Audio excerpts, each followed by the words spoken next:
Inside Outside Innovation is the podcast that brings you the best and the brightest in the world of startups and innovation.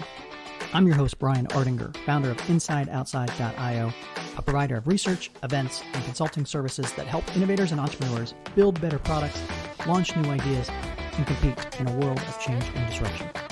Each week, we'll give you a front row seat to the latest thinking, tools, tactics, and trends in collaborative innovation. Let's get started. Welcome to another episode of Inside Outside Innovation. I'm your host, Brian Ardinger, and as usual, we have another amazing guest. With me today, Dr. Victoria Gerstman. She is the Associate Director at Canopy Insight, which is a cultural insight and innovation consultancy. Welcome to the show, Victoria. Thank you so much, Brian. Thanks for having me. I am so excited to have you because I really want to delve into what you're doing. Let me give our audience a little bit of background. You hold a PhD in culture, film, and media. You worked in New York. You're currently working in London. Your interest in cultural analysis began when you're at Columbia. You've studied anthropology and East Asian studies and quite well-rounded. So welcome to the show. I wanted to start off with, so you do a lot of stuff with brands, trying to understand culturally what's working or not working in the marketplace. And it's a topic called semiotics. So let's start with that. What is semiotics and why did you get involved in this? Yeah, sure. So semiotics, it's a method that comes from anthropology, but we use it in sort of an applied way to understand the culture that brands operate within.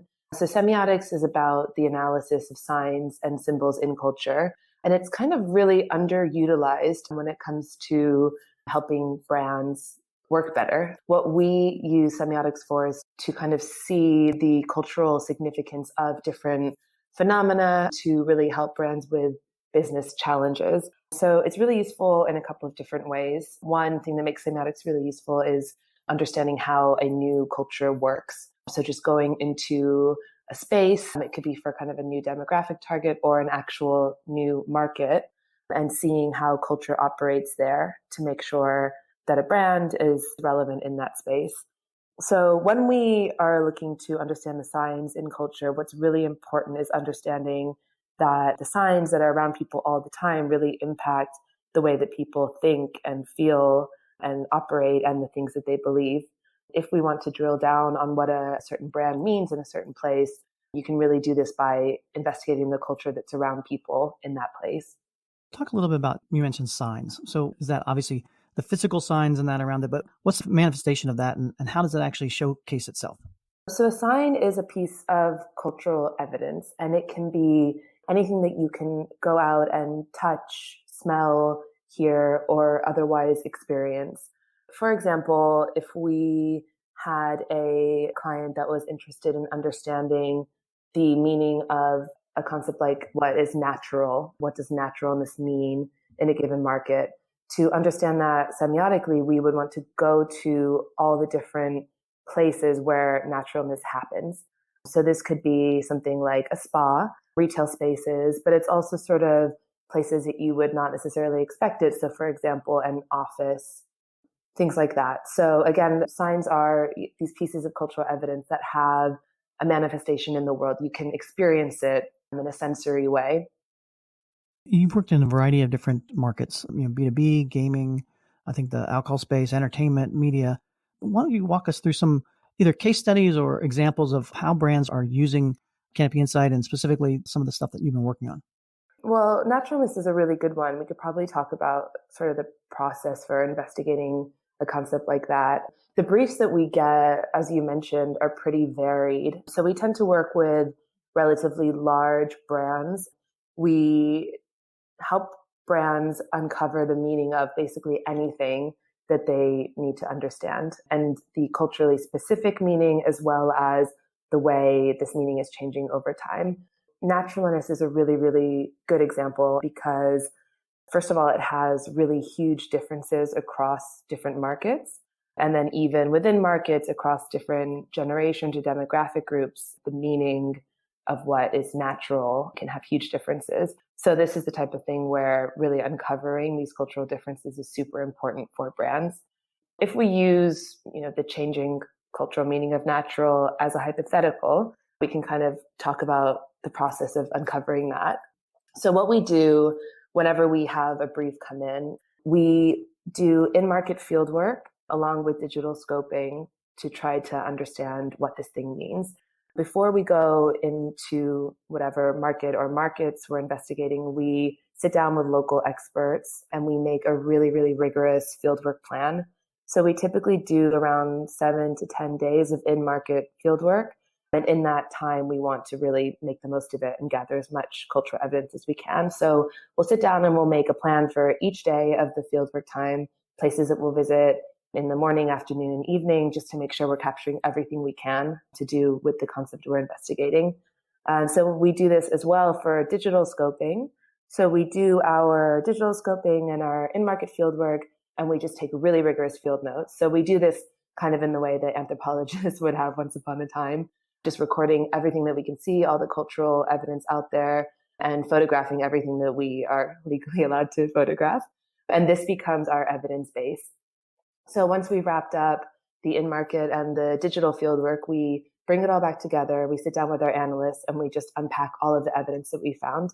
And we start to group these cultural signs, which are the sort of individual things that you can experience. We group them into signifiers. And we are really kind of obsessed with having huge amounts of cultural evidence, which is why we don't just take a single sign and say, this is something that's happening that's worth looking at. There needs to be enough of a bulk of evidence for it to be significant in culture. So we group our signs together into signifiers, which kind of say, okay, we've seen these things happening. What does it actually mean? What's the significance of it? Then we group the signifiers into codes. And the codes are kind of the meat of what we do. So a code will be something that is happening in culture in a significant way, built on this huge kind of packet of cultural evidence. So we take our codes around the given topic that we're investigating, like naturalness, for example. And once we have all of our codes around something like natural, what we do is we determine whether these codes are residual, dominant, or emergent. And this is just the sort of vocabulary we use to talk about if something is residual. It's a little bit old-fashioned. It's still present in culture, but probably on its way out. If a code is dominant, this is something that's heavily present in culture at the moment. It's the type of thing that you would see if you went into a grocery store. It's also the type of thing where if you were to ask somebody, for example, in a focus group about something, they would be able to describe this dominant code. It's kind of heavily present at the moment. And then the emergent codes are the things that we really love, the really interesting stuff. So emergent codes are more on the periphery. They're becoming kind of more part of culture, but at the moment, they're still not quite mainstream. The ability to kind of understand trending of this, and when does one particular sign or symbol move from one to the other, and how much do brands track that on an ongoing basis to know the moving trends in the culture? Yeah, I mean, that's a really good question, because I think one of the things that makes the semiotic work that Canopy does so useful is the being able to say these are the emergent codes that are going to become dominant. But then the question is always when, because of course, if a brand wants to innovate, they want to know when these things will be relevant. So we do this through creating what we call culture maps. When we are doing our analysis of all the evidence and building them into codes, what we always identify are sort of the key tensions that we find. And these tensions become axes on the cultural maps. And then with each code that we have derived from kind of all the cultural evidence, we map these on the culture map using the tensions as the axes. And what you find with the culture map is that there will be clusters of codes. Now, sometimes there's kind of a huge spread across the map, but often you have sort of dominant codes clustering in one area. Then you'll have another quadrant in which dominant and emergent codes tend to cluster together. And then typically a third quadrant that is almost exclusively emergent. And this is where you can see the sort of direction of travel of the cultural phenomenon from the more dominant manifestations to the emergent ones. And what we do, we work with clients really closely depending on what they want to use these codes for. So if a client wants to just kind of come up with a new comm strategy for next year, they would probably want to look at sort of mostly dominant codes, maybe with a bit of an emergent tilt. But if, for example, a client is creating an entirely new, say, restaurant franchise, a natural restaurant franchise, they would be looking exclusively at emergent manifestations because this would be something with maybe a 5-year pipeline. So it's through these cultural mappings that we're able to give the direction of culture over time. Are you seeing more and more brands using this type of study as a way to get ahead of the curve and understand trends in that? Or talk a little bit about the market of semiotics and the stuff that you're actually doing in the marketplace. It really varies. There are some very large clients that we work with in an ongoing way that like to innovate new products kind of according to a research cycle. And they'll just come to us with quite a fixed timeline. For example, we need to launch a new product in this category and it needs to be next year. And for that, we know that we're looking more at sort of dominant, a little bit emergent. We also sometimes work with brands that are launching for the first time and they just need to understand how a certain cultural phenomenon looks in a certain market. And for that, what we would do is give recommendations across the entire business.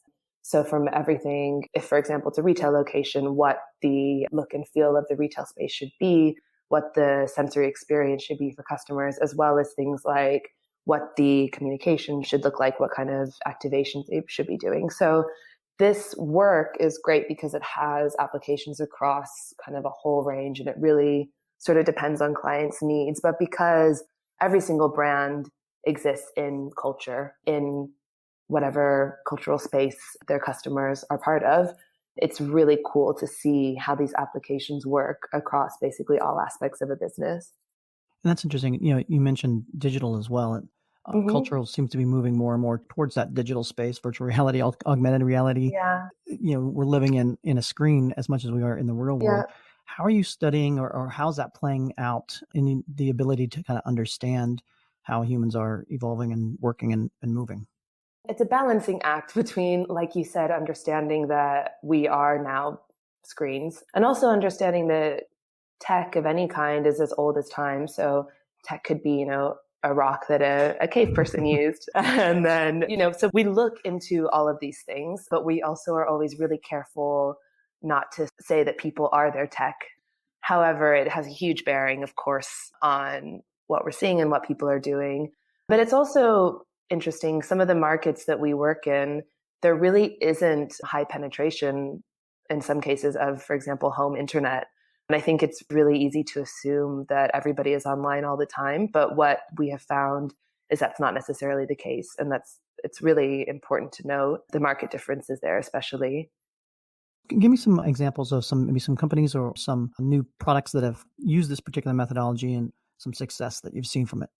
I can't really talk about clients specifically just because the way the work is Sure. used is so heavily NDA. But for example, we've done some work recently for a client in the UK who wanted to get into kind of a new entertainment sphere, just something that was happening that they saw some competitors doing, and they wanted to know, okay, if we want to do that, what's the best way to do it? And we ended up doing a cultural mapping of this particular entertainment arena, and they have a whole new strategy built around that, which is very cool to see. There's also kind of more practical stuff to do with just product development. So brands that have a whole bunch of different sub brands often need to know just basically whether they are remaining culturally relevant in different markets. There's so much to keep track of all the time.